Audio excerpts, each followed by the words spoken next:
In this video, you will learn how to multiply decimals.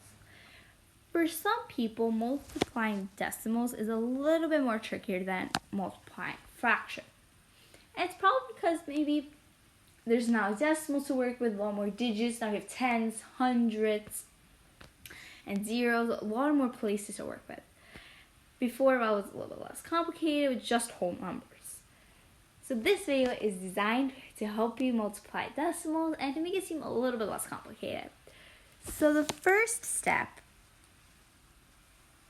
in multiplying decimals. So the first step is actually optional. You don't have to complete it in order to get the right answer.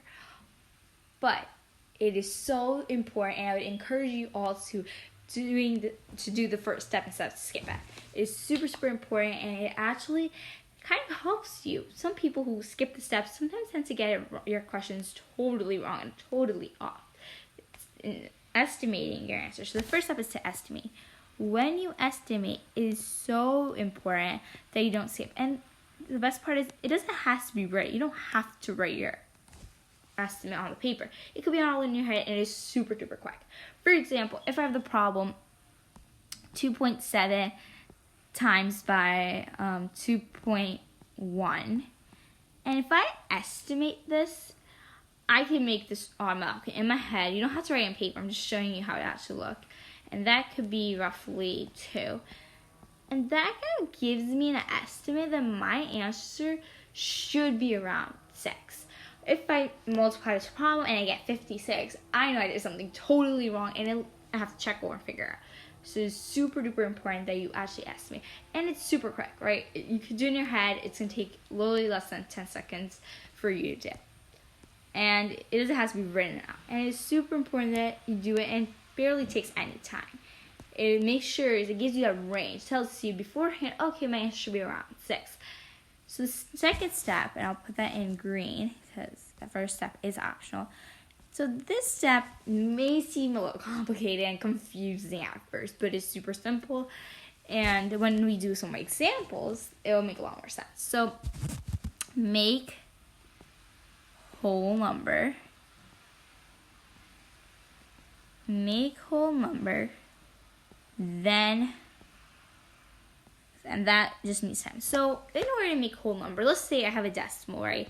2.7. How am I going to make this into a whole number? Timesing it by 10, right? If I times this by 10, I go 27. For instance, if I have 2.74, how am I going to make this into a whole number? Times it by 100. Now that would give me 274. So making a whole number, a decimal, right? Making a decimal a whole number, you need to multiply by a multiple of 10. 10, 100, 1,000. So if your number, your decimal's in the 10th place, you probably have to multiply only by 10. Here, it's in the 100th place, right? Over here, the last one, times 10. If it was times 100, if it was 2.748, then I'll have times it by 1,000. So that's how you're making it into a whole number. Now, the next step is step number 3, is to make it back into a decimal. Now, because now we change it. If we times it by 100, that's not really right. Make it back into decimal. Make decimal. That means divide by whatever number. If I'm multiplying it by 100, right? 2.7, that's 27. If I multiply by 10 and if I multiply 2.7 by 10, I have to divide, and that gives me 27. Now I divide that by 10 and get 2.7. So it remains balanced. You're not overloading, right? More one and the other one will be a little bit less. It's all balanced. If I times by 10, I divide it by 10. If I multiply by 100, I'll divide by 100. Same concept here. Now let's actually do some problems, and it will make so much more sense now. So if I have, let's say, 2.7, and I have times that by, let's just use, okay, only one decimal step. If I follow the first step, that would mean this would be around let's say this is 2.7, this would be 3. Now, if you want, you could do, if you're really good at math, you could just do 3 times 13, but it could be a little bit complicated and all, so all you gotta do is, let's see, 2.7, right? So let's just change it into 10, and that would be 30. That gives me a rough estimate. Okay, it should be around 30. Let's solve it. Let's see for this.